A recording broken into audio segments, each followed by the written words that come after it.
Jerusalem Talks ND, a series of conversations organized and recorded by the University of Notre Dame with the purpose of amplifying the unique encounters that are made possible through the initiatives and presence of the university in Jerusalem and the region at large. For more information, please visit www.jerusalem.nd.edu. Good afternoon, everyone. My name is Daniel Schwake, and I'm the Executive Director for the University of Notre Dame's Global Gateway here in Jerusalem. Obviously, as always, very excited to do another one of these great episodes of Jerusalem Talks ND. Before that, I wanted to say that I'm very happy to see Father John Paul, the Rector of the Ecumenical Institute, with us. Professor Tzvi Novik is with us as well.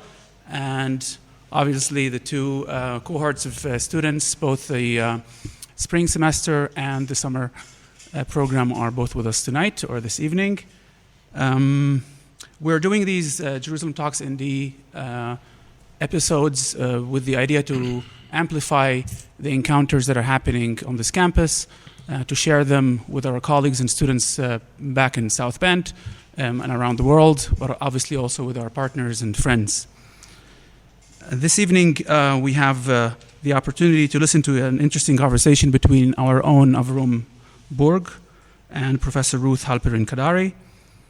Professor Halperin-Kaddari is an expert on family law and international women's rights and is the founding director of the Rachman Center for the Advancement of the Status of Women at Bar-Ilan University, where she serves as full professor. In December 2018, she completed 3 terms, that's 12 years, on the UN Committee on Elimination of All Forms of Discrimination Against Women, during which she also served twice as the vice chair of the committee and as the first chair of the working group on inquiries.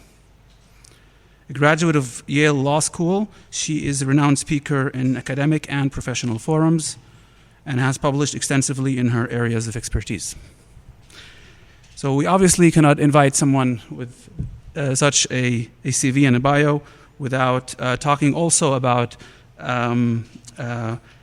what is happening today in Israel in terms of the big elephant, the reform, or any other term that people are using currently, that the current Israeli government is planning in the judicial system of the country. A reform or a notion that seems to be splitting the country or the Jewish part of Israel in two halves. One basically claiming that a reform is needed to democratize the judicial system and have it adhere more to the conservative value systems of the presumed majority.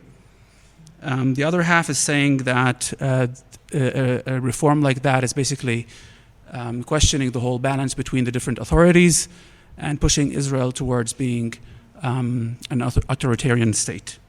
These are serious allegations for a country like Israel, a country where democracy is not just the thing you live, it's in a way also a justification. A justification because many Israelis claim that Israel is the only democracy in the Middle East. So if that is something that is being jeopardized, then it is definitely a very, very serious allegation. Now, some would argue that Israel is not stellar in its execution of democratic values, given the occupation of the West Bank and the siege on Gaza. At the same time, others would claim that democracy is not bipolar. It's not an on-off, it's a spectrum. And if Israel is maybe not perfect on that spectrum in democracy, a change or a reform as it is being planned will definitely push Israel towards being less democratic. Something that will definitely jeopardize the situation of the marginalized communities, amongst others also the women, one of the specializations of our guest speaker tonight. So we're very interested to hear the discussion and what Professor Kaddari has to say about that. But before I to give the word to Avrum, just a couple of logistical comments that help. Everybody will have the opportunity to ask questions at the end of the conversation. So please start thinking about them now, and it helps to start thinking about them now, to be honest, than last 2 minutes. You will have the opportunity to come here and ask these questions, and they will be recorded. After that, I'm saying this now because usually people when this ends, they all start going out. Please stay with us. There's something to drink, something to eat. This is about mingling, and we're very interested to kind of have a lot of you stay with us here as long as possible. No commitment. Nobody is, it has to stay here. But it should be fun. All right, Avrum, the floor is yours. Toda rabba, Dani. Thank you very much. Thank you very much, all. Hi, Ruth. Since we have a previous, we know each other from other familiar circumstances, it will be Ruth with your permission. Is that okay? In Israel, every decade almost since the 50s, people go out to the street. Social, economic, political, security, whatever. Why this time? What is it about this decade that hundreds of thousands of Israelis every weekend for 20 weeks, 21, 22 weeks, half a year already, go out to the street and do not show any sign of weakening? What's the story? Well, you're right. We're a society that has undergone many crises ever since the establishment of the State of Israel, and probably even before that. But this time, I think, what we are witnessing now is really unprecedented in terms of the numbers. As you said, it is up to 500,000 people throughout, very determined, and for more than 20 weeks now, because we feel that what is at stake is really the identity of the State of Israel as a democracy. We feel that everything that we believe in terms of the structure, in terms of the legality of our existence here, in terms of the very basic system of governance, of government, is about not just to change, but to be broken. We feel that recently people have started using this term of the contract between the population, between the demos and the government. This contract has been broken, and we are not going to let that pass. Let's flesh it up. Let's flesh it up for a second. Imagine you are a bystander, not an involved individual. Give me a description of the two titans. Who is who? Okay. Who wants what? What's going on here? So maybe we should, just to clarify a little bit, I spoke in perhaps a bit too abstract manner. Let's go to the very basic. The democracy in terms of Montesquieu and further political philosophers from since the 18th century onwards have explained that in democracy the basic tenet is to have separation of powers, right? You need to have the executive on the one hand, and then the legislative branch on the other hand, and the judicial branch on the third hand, three hands. And they must be separate, and they must serve as checks and balances for each other. Even at present, this idea or ideal of separation of powers in Israel is far from perfect. Even now, there is no real separation of powers because the executive has full control over the legislator. And we don't have time to explain how exactly this works, but I think that it's sufficient that I say, and I also speak from experience, that no legislation can pass in Israel by the legislator without the approval of the executive, right? So the executive have full control over the legislator. Any legislator that the executive wants to have, they can pass because they have a majority, an automatic majority within the legislator. So there is no separation of power. The executive oversees and controls the legislature. And the only branch that is at the moment separate and can have some control and serve as check and balance over the executive is the judiciary. It's the judicial branch. And this is now in danger. This is the primary aim of those who promote the so-called legal reform. Their primary aim is to overtake the judiciary, to have the executive be in complete control over who the judiciary will be, over who the judges will be. So the bundle of laws and bills and legislation called reform, called whatever, that the government wants to bring is actually to create a situation in which all three branches are political branches, which means the government, the executive, the parliamentarian, and the legal law system all will be political, and therefore it's one branch, the political branch. Okay, this is what the government tries to push. What the street tries to push back. I mean, to the imperfect previous situation, so it's imperfect versus imperfect? Well, or whose is better imperfection? That's a very good question. I think that the resistance or the protest movement right now is at a point of questioning ourselves. What is exactly our goal? Do we want the situation to go back to where we had been in January 4th, or do we want some new contract? Perhaps we want to go back to the Declaration of Independence and elevate that to a degree that it becomes quasi-constitution, because we need to emphasize something that we hadn't said until now, that Israel has no constitution, right? So we don't have this basic tenets and ideas to which we can look up to and conduct our system accordingly, and we need that. It's a question of whether it is feasible to get to a point of adopting a constitution in Israel. But many think that the situation previously, as you said, had not been perfect, far from perfect, and we hadn't mentioned at least two other big elephants in the room, which caused Israel's democracy to be imperfect prior to this reform or coup attempt. And one is the ongoing occupation, and the second is the non-separation or the intermingling of religion and state in Israel, which leads to many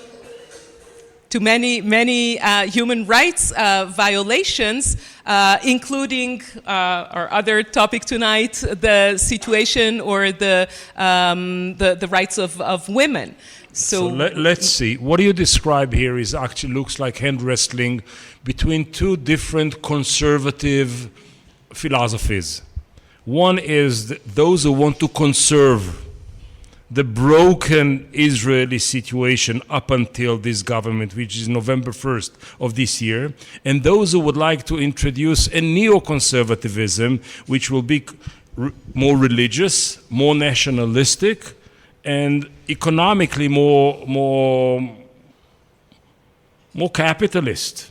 So it's a struggle between these and those, and you do not see the third force in power yet that you hinted, those who say neither this world order nor that world order, we want equality. Mm-hmm. So I think your description is accurate, and to be honest, I hope that the third power or the third movement that you just described will get stronger and stronger, so that we can really hope for a better future and not just go back to where we had been prior to November or to January 4th, 2023. That was when when the reform was declared. When we march in the streets, one of the battle cries is Yariv Levin, kan ze lo Polin. Yariv Levin is the Minister of Justice, and kan זה לא פולין. Here it's not Poland. I mean, it rhymes, it sounds better, as we say, it sounds better in Hebrew. יריב לוין, כאן זה לא פולין. So, what's wrong with Poland? So I mean, Poland, so many of us were born there. I mean, our forefathers and mothers. What's wrong with Poland? well, Poland and Hungary serve as a warning for us Israelis who oppose the proposed reform slash overhaul, in the sense that they are no longer considered democracies. You know, Freedom House, United Nations, many measurements, political science, philosophy, they're no longer democracies. They may have elections, but this is just a hollow democracy and not real democracy.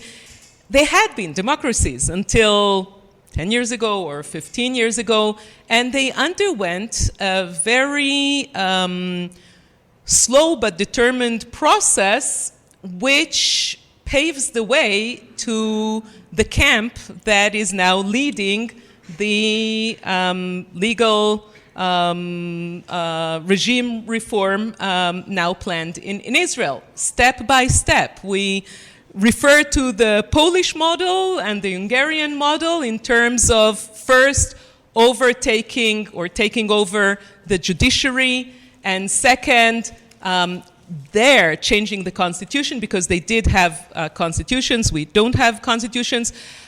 Take over the media. There's no free media any longer in Hungary or in Poland, and so on. We can proceed in all the steps that had taken place there, and many of us, right from the beginning, started examining and comparing the protocols, and we see the exact models and those who lead the reform here following in their footsteps. Also, in the sense of when they realized that their initial plan to do everything in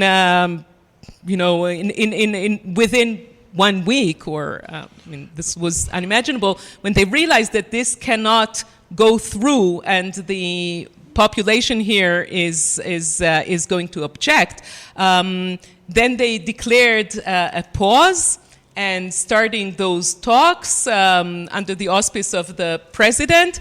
But this too was actually the exact same manner in which they did the backsliding of democracy in Poland. In Hungary, they managed to do it very swiftly. In Poland, they had to halt, but then they took it step by step in a much more gradual manner, and the resistance died down, because it's really very, very hard to keep such a resistance movement for so long. Let's open the windows for a second and walk out of the balcony into a little forest. We'll come back to the highway, okay?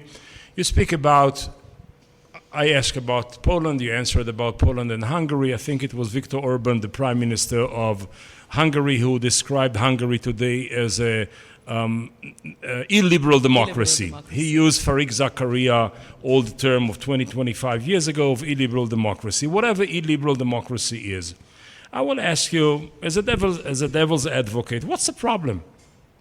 I mean, you have it in Hungary, you have it in Poland, you have it in Turkey, you have it in half of the United States of America, okay? You have it in Germany, you have it in Italy today, you have it almost to the presidency of France. So why not Israel? Everybody can celebrate illiberal democracies but us? I'm sorry. I don't see it as a celebration. I think there's something very misleading here, because maybe your description, maybe some of the people, some of the citizens in Hungary, Poland, Turkey would agree with you.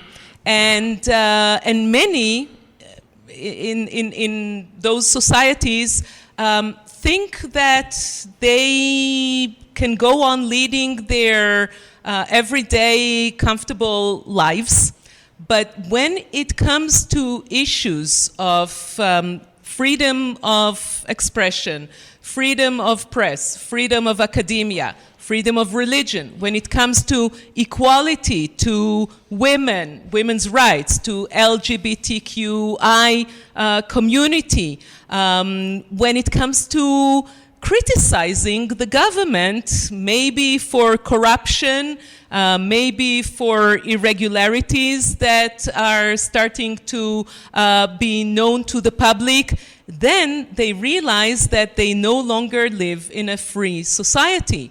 The very basic freedom of speech, of religion, religious practice, or freedom from religion, and the very basic equality rights between all citizens are gone.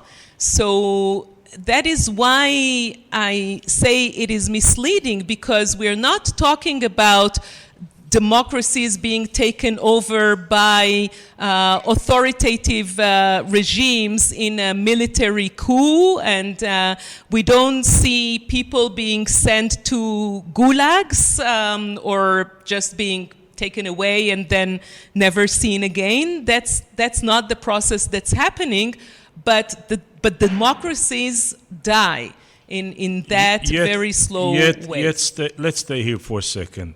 Beside the fact that global trends are hitting many shores, I mean, it's not something that happens in one place and you do not see the phenomena all over the universe, on many human phenomena. One thing is, both Hungary and Poland and a few other places as well, there were protests, there were pushbacks, but eventually the people got exhausted, got used to the idea or whatever, and the pushback failed. What gives you hope that in Israel, by the end of the day, the street will win over the government? Unlike Hungary, unlike Poland. We don't have a choice but to believe that Did they have in Hungary? Well, our situation is much, much more precarious, much more problematic. Hungary and Poland have the EU at their side. They can and are being sanctioned by the EU, and there is so much that they can go to in terms of extreme non-democracy before they're being stopped. We don't have that. We have no safety belt around us, and we live in an existential, ongoing conflict and ongoing occupation over the West Bank, and we also live in an existential threat to our actual existence. And these three differences make our situation much, much more dangerous than where they had been when they started the process of backsliding democracies. So if we lose this battle, we may lose completely, may lose our state, may lose our existence, and we cannot afford to. We may lose the state the way we knew it. Yes, the existence of the state of Israel. Let me try another angle to your three arguments why the street in Israel has to win. The potential of winning in Israel is because of the militarization of the democracy. Okay, earlier this week there was a march in Jerusalem, or last, I don't remember. I mean, there are so many of these marches. So I was walking the street next to the president's palace, and the front row were, I don't want to say elderly people because they are my age, but they looked older, okay, with red T-shirts, hardly walking, and it is paratroopers for democracy. And I said to myself, what are you doing here? I was a paratrooper, I'm for democracy, and I wear T-shirts, but not all the three together. I mean, the fact that the military argument is so presented, and the fact that so many hundreds of pilots and other special units said to the prime minister, I mean, indirectly through the chief of staff, through the minister of defense, etc., if you go on with this non-democratic revolution, you will not have the strategic arms of Israel actually put a halt on behalf of the government. And maybe we have here a very interesting new phenomena, which is the militarization of democracy. Which will also save the democracy, you say. I don't know. I put it as a question. My maybe. answer is I'm not being interviewed today. I agree. We can change roles. Later. I agree that that was the game changer. I agree. I mean, obviously we cannot know what would have happened if, but I'm not sure that we would be in the same place as we are today if it hadn't been for the mobilization of all these IDF veterans going to the chief of staff and threatening by refusing to continue with their reserve service and so on and so forth. So that was a game changer, and it could be that this is the civil power, which is, it's really paradoxical to refer to these ex-military or veterans as civil power, but this is what's unique in Israel. Unlike the Polish and the Hungarian model, it's the Turkish one, that the army every 10 years comes out of the caserns and cleans the system and goes back and let democracy deteriorate for another decade. Well, we don't have such a tradition in Israel. The tradition has to begin someday. So it's day one of the new tradition. I don't wish to go that far as you suggest now. Okay, so now. since you don't like this manifestation of the Turkish model, talk to me about the Istanbul mentioning treaty. As long as we mention Turkey, exactly. So let's talk about the Istanbul Convention. Talk to us a little bit about it. Okay, so let's take that as a case study. So the Istanbul Convention is the Council of Europe Convention on combating violence against women, gender-based violence against women, and domestic violence. And it is considered to be the gold standard in terms of international human rights, of what a government, what a state can do and has to do if it really is committed to fight violence against women and domestic violence. Can you give some details about information about domestic violence and against women violence in Israel? Where are we? What are the numbers? So we are well, we have to mention that femicide in Israel, killings of women, has risen dramatically in the past several months, actually ever since this government was established. And I'm not the only one who sees connection between the rising of an ultra nationalistic, extremist, fundamentalist government and the rising of violence against women, which its worst form is femicide. Explain the connection for a second. Stop here. Hang on. What's the connection between being a conservative, right-wing something and a violent chauvinist? So, unfortunately, the worst manifestations of patriarchy are in extreme and fundamentalist interpretations, wrong interpretations in my view, but interpretations of religion. And here it can be either Judaism or Islam or other forms of religions, including Christianity. And I emphasize that these are completely wrong and distortions of religions, but we see these manifestations go hand in hand when countries become more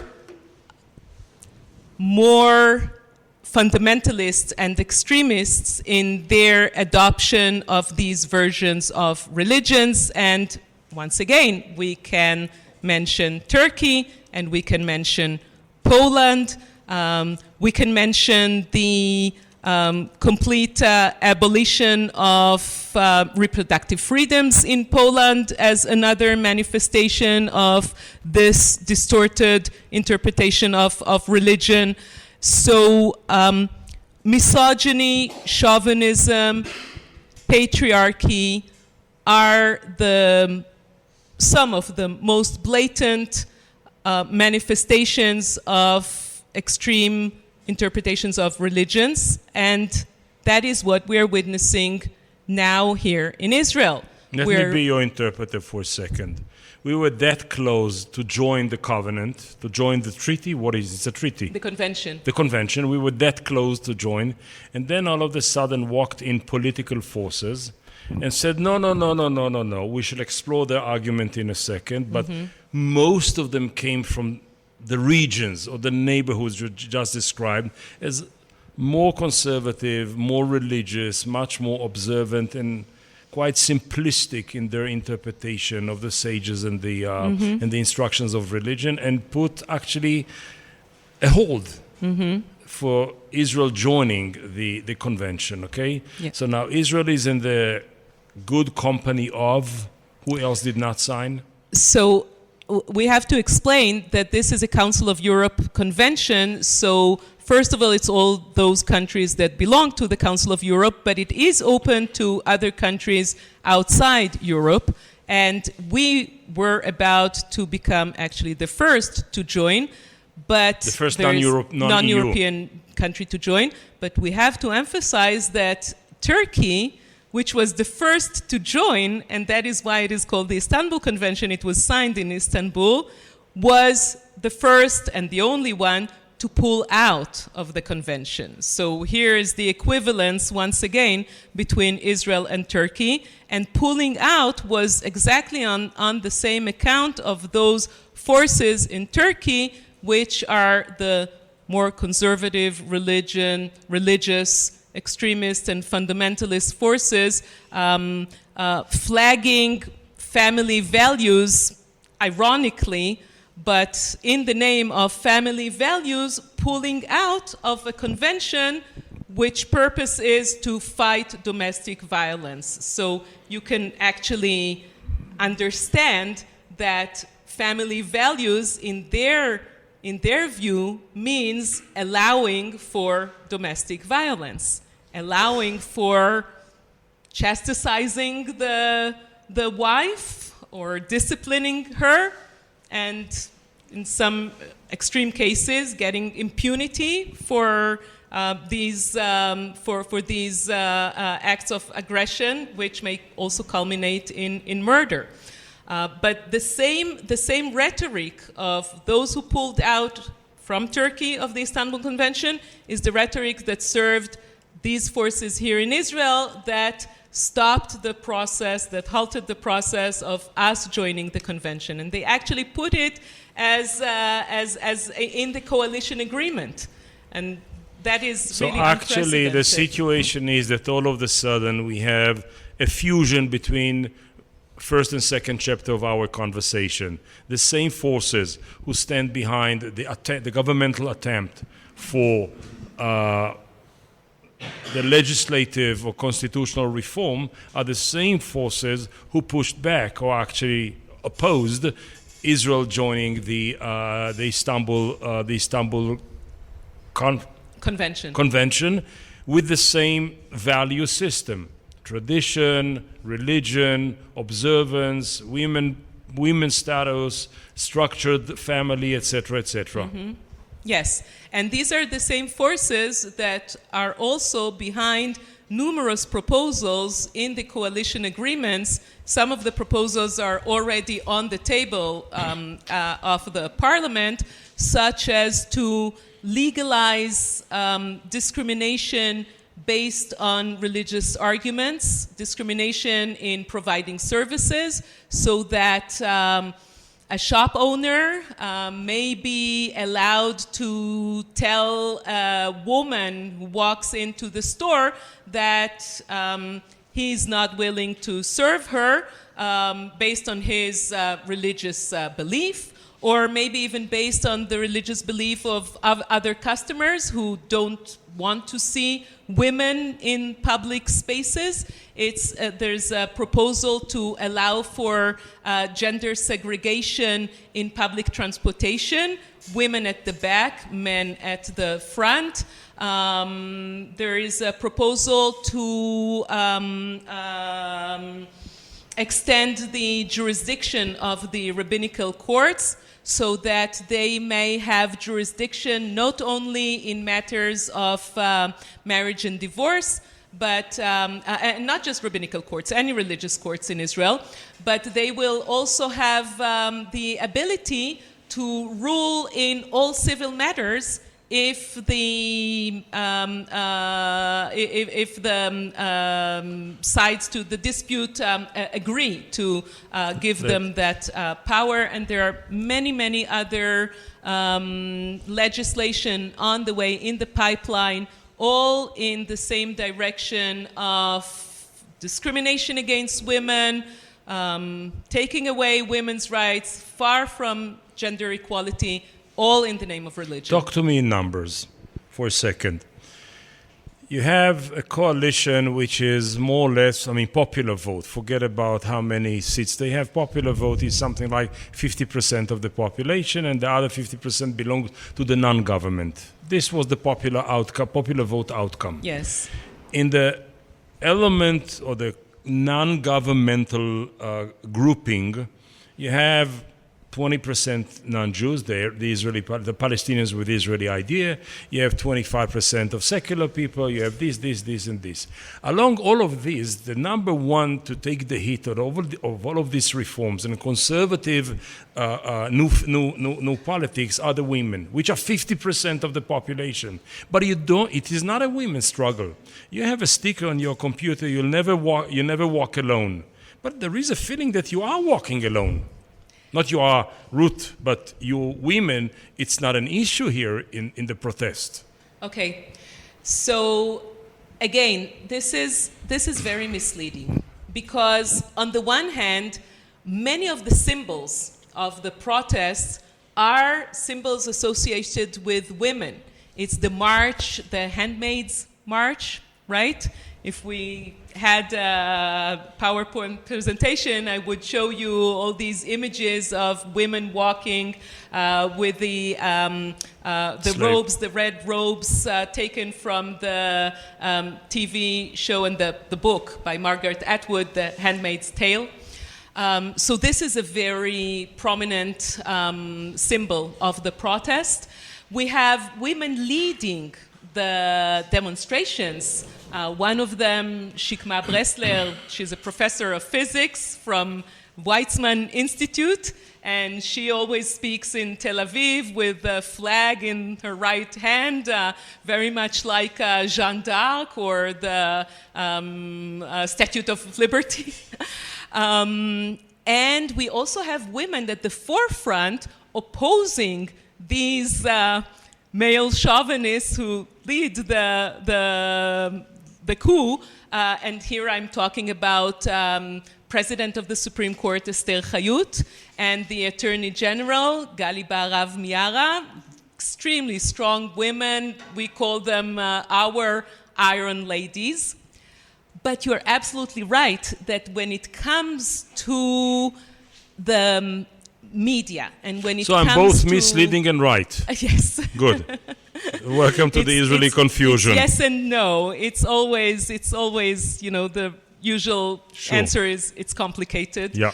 So when it comes to the actual struggle, when you start looking at what the politicians talk about, when you go over what's at stake at the president's deliberations, or I don't know if you recall Haaretz newspaper, considered to be the left-wing Considered to be the only newspaper in Israel.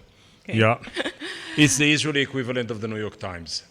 So they came out about 2 months ago with the cover of the weekly magazine with very small print of, and the title was, "These are the statutes." And they detailed all those laws that are in the pipeline that form the judicial overhaul, the coup, the reform. None of the bills that they delineated on that cover had to do with women's rights. All those bills that I just mentioned a few minutes ago about gender-based discrimination, gender segregation, exclusion of women, rabbinical courts jurisdiction, and so on, none of them was on the cover of that newspaper, which shows that you are right in that sense that it's still the male leaders, the male politicians, even on our side, are just oblivious. They ignore everything that has to do with women's rights. Let's see what we had so far. We gave a description of the landscape of the revolution and the pushback, and we mapped both conservative forces of Israel and waiting for the third, more progressive or liberal one. We introduce into it the particular situation of women in Israel, which will be the immediate price to pay for all of these revolutions, though they're not that much active at the forefront with the feminist agenda. Okay? And now let's move with the two rivers together, or with the combined river. Where does it go? Assuming one side is going to win, assuming there is something, what is the best case scenario? What is the worst case scenario? Not how we get there, but what is there? So the best case scenario is that none of the core elements of the judicial overhaul is going to pass, meaning the appointment of judges will remain the way it is now, not be politicized, certainly not being taken over by the government, by the executive. The powers of the Supreme Court with respect to strike down laws, to exercise judicial overview, will remain. The standing of Attorney General and all the attorneys within the government will also remain, but we will be able to formulate a structure. I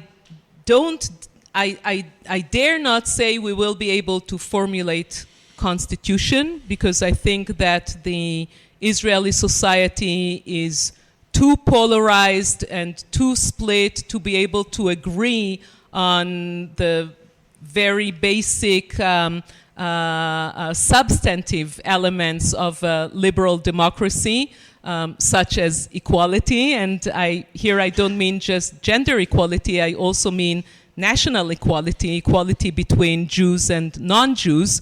I simply don't believe that Israeli society will be able to agree on that, but I do believe, and that is my best scenario, is that we will be able to agree on the laws to structure our governmental system in terms of how exactly we legislate laws, how exactly we legislate basic laws, and how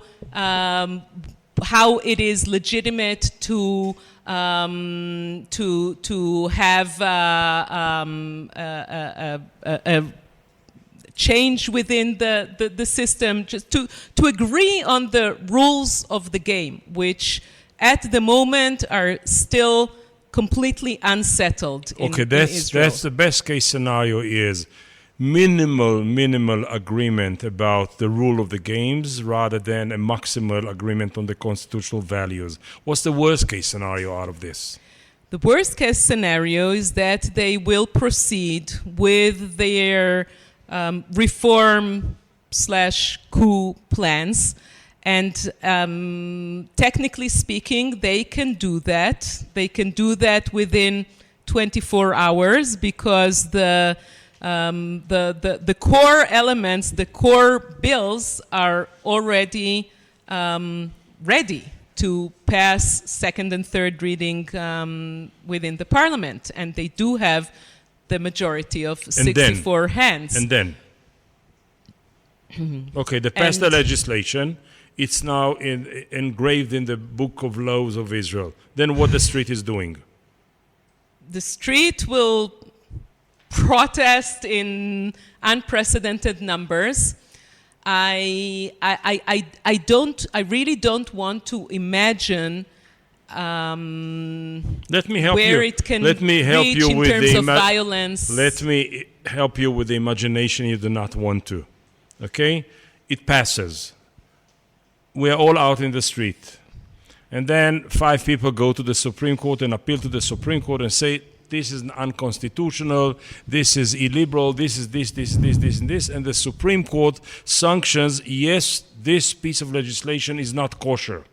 And now comes the question of the Chief of Staff and the Commission of the Police and judges at the courts and teachers at schools and soldiers at the army. Whom do we listen to? To the legislator at the parliament or to the Supreme Court who actually vetoed it? It's not going to happen because the worst case scenario is one that all what we describe now will not happen in the next 2 or 3 months. It will only happen after October 23, after the current president of the Supreme Court is already stepping down. With her, I think 2 more justices, liberal ones, will step down. And the Supreme Court will already change its composition. And, well, we cannot go into details, but it also depends on the elections to the Bar Association and who will be the representatives of the lawyers in the committee. So the worst case scenario from you is an ongoing conflict between the street and the legislator. Yes, and I think that we will be beyond the point where the Supreme Court will dare to intervene. That's the worst case. A stupid question. Are you an optimist or a pessimist? I describe myself as one who always prefers to be happily surprised. So you can confer from that I tend to be pessimist. We used to ask my mom, Mom, what are you? Are you an optimist or a pessimist? And she said, what, me? Of course I'm an optimist. Today is much better than tomorrow. Now, having said that, I'll tell you why you're wrong, Ruth, okay? What's the difference between the optimist and the pessimist, okay? The pessimist all life long is unhappy. Then at the very last day, somebody comes to him or her and say, listen, you were wrong. All your life wrong, you were wrong, all your analysis. So he says, wow, what a wasted life. As an optimist, all life long you're happy. Every day is a new day, every day is a positive surprise. Then comes the last day and somebody tells you, hey, you were wrong. So you say, okay, for one day, no problem. Ruth, I mean, I'm not at all sure I share your pessimism, and I'm not at all sure I share your analysis of the final scenario of this stuff. I have a feeling there will be a couple of surprises here, some of them very political, and some of them vis-a-vis the structure of the government, etc., and some of them very, very external, with involvement of forces which are not immediate Israeli forces, who will supply the safety net that Hungary and Poland has today in order to prevent Israel to go this way. Israel as a semi-democracy is more important to segments in the world to let it down. You're right there. I did not include any of the international external forces in my analysis.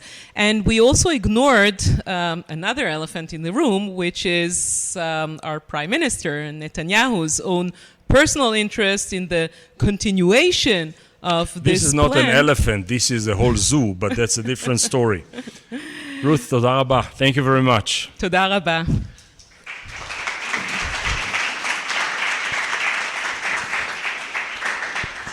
The floor is yours. Father JP, come over. Come over. We have a mic here. Itamar.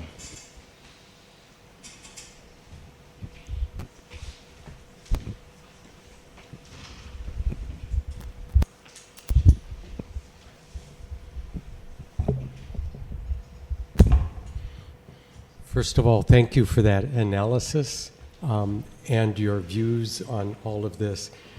I think you just answered one of my questions, which was how much of this judicial reform is being motivated by the Prime Minister and his situation with corruption charges.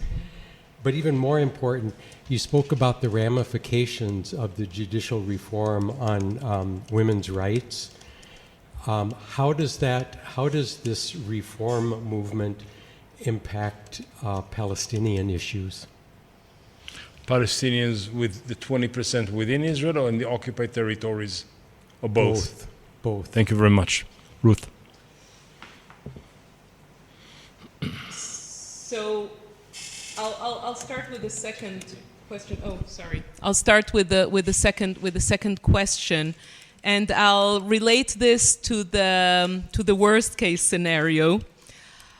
The worst case scenario continues with the view that the next elections in Israel will no longer be equal elections and will not be able to even pose as legitimate elections, because what will happen is that at least one of the parties of the Arab, Israeli, Palestinian parties will be ousted, will not be allowed to run purportedly based on the law that says that if a party opposes the characterization of Israel as a Jewish and democratic state, it is not allowed to participate in elections. So what will, I cannot say definitely, but very likely to happen, is that the Central Committee that oversees the elections will decide to disallow at least one of the Arab parties from running to the parliament. This will reach the Supreme Court, as it always did. I mean, it's not going to be the first time that they attempt to block Arab parties from running to the parliament. But so far, the Supreme Court had always intervened and overruled the political decision of the Central Elections Committee. But the next time that this will happen, in the worst case scenario, after the judicial overhaul is passed, the Supreme Court will no longer intervene and will allow this decision to stay, and none of the Arab, Israeli, Palestinians will participate in the elections. And that means that there will be no representation for 20% of the population of Israel in the parliament. And that, for all, I think, nobody would be able to argue that in that case Israel can still pose itself as a democracy.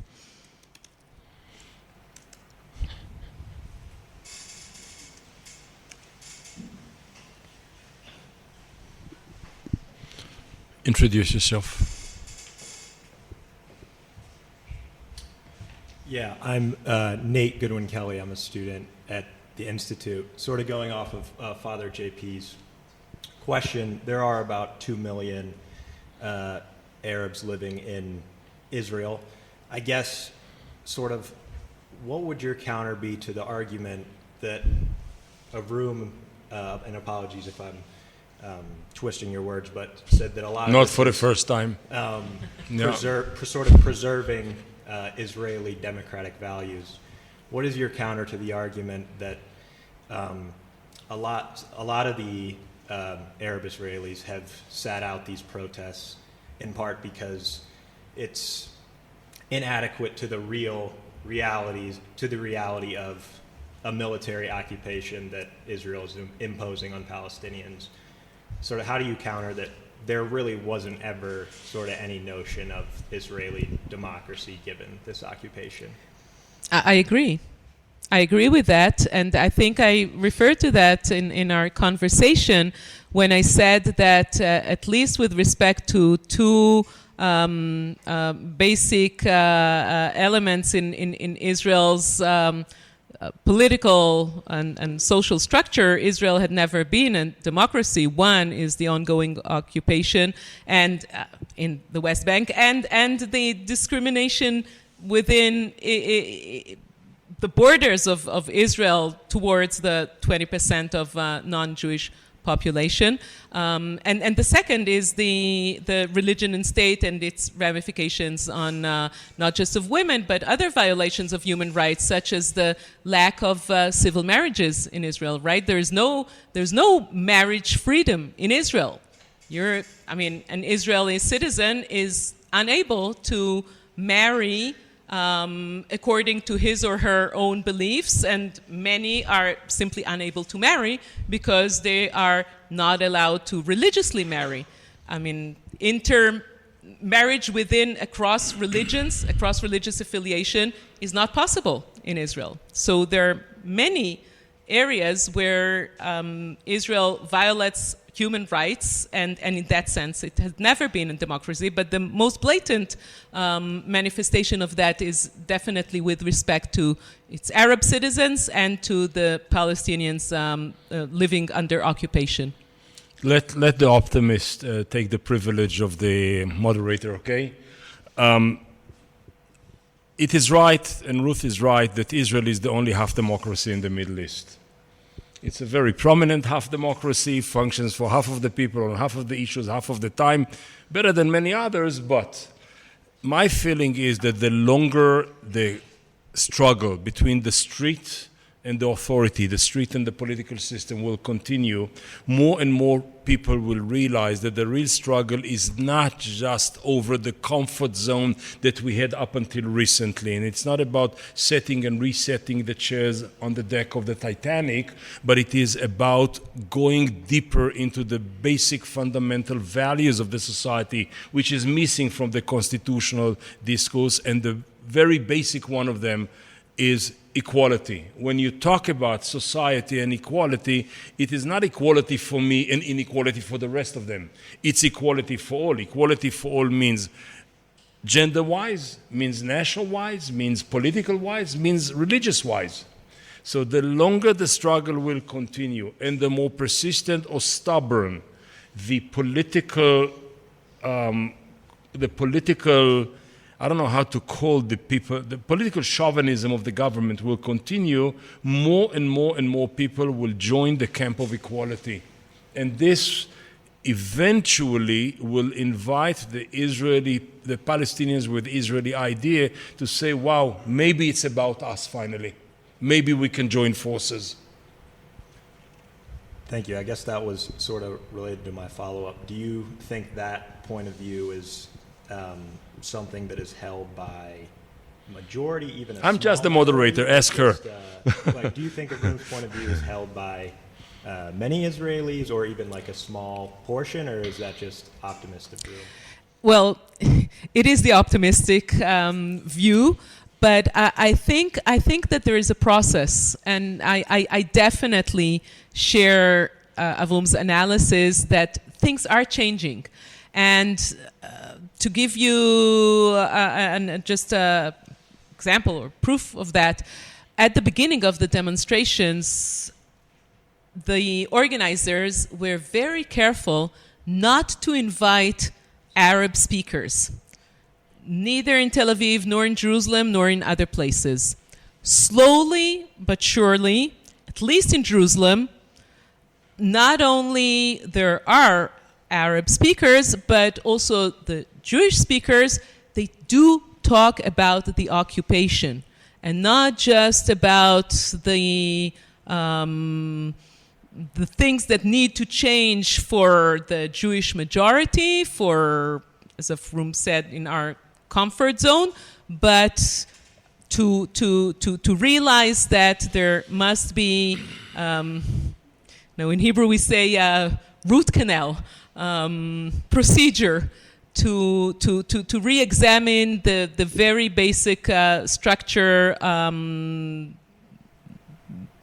at least since 67, maybe even since 48. I mean, that might be even too radical, but people are talking about that, and they're no longer afraid that by mentioning this, they will alienate the other demonstrators. I think it's not yet happening in Tel Aviv. Tel Aviv is the central place of demonstration. I think that had not reached them yet, but in other areas in Israel, it is happening, and we definitely hope that this continues. Thank you. Anybody else? We're done? Yeah, please. Please introduce yourself. I'm Jane. I'm a student at Notre Dame, studying here for the summer. And you mentioned how Israel will be affected internally due to this shift to illiberal democracy. And I'm wondering how externally they will be affected. How will Israel and her global relations be affected as a result of this shift? Good. Well, Thank you, Jane. It's a very interesting question to think about. I think that you can, and again, it's confusing. It's really very confusing because international relations are also, they're not linear, and countries operate based on so many different interests. Some converge, some clash. So on the one hand, you do see Netanyahu's attempts, I think backed by the US also, to form relations or to advance possible relations with Saudi Arabia now. And if this happens, it will be a big thing that may once again elevate Israel's status within world relations, global relations. On the other hand, European Union is very much against what's happening in Israel now, and they constantly issue warnings. European leaders, I think the only visit of Netanyahu to a so-called Western country in the past few months had been to France, and he was London. Also London and Italy. Sorry, yes, I'm wrong, but that was a major visit, and he was reproached by Macron. And the other places where he is still very welcome are those countries that we mentioned before that had already undergone the backsliding process, such as Italy. And he had not been invited to the White House, which is probably the hardest blow so far for him and for the standing of Israel. So if this continues, I assume that we will, our standing within global politics will definitely get worse. Agreeing with Ruth, I will try to add one more dimension. There is a difference between illiberal places that welcome us very much so because Israel is giving kosher certificate, this kind of Israel, gives kosher certificates to so many illiberal places, and mainly places in which people are looking for legitimacy for Islamophobia because of immigrants and this and that. So let's have friendship with Jews and with Israel in order to hate Muslims. That's the dialectic process that happened in so many places around the world. In America, it's a little bit more complicated.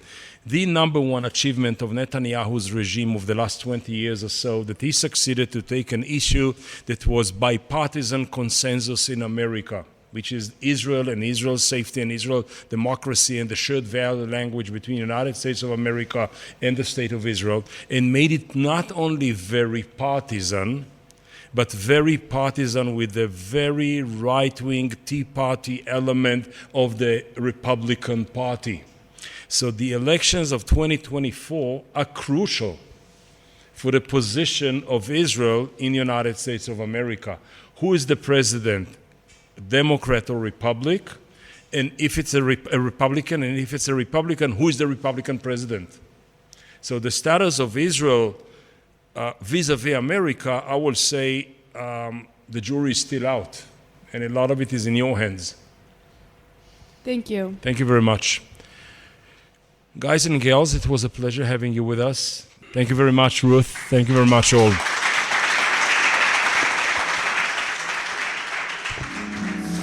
Thank you for listening to another episode of Jerusalem Docs ND. For more information, please visit www.jerusalem.nd.edu.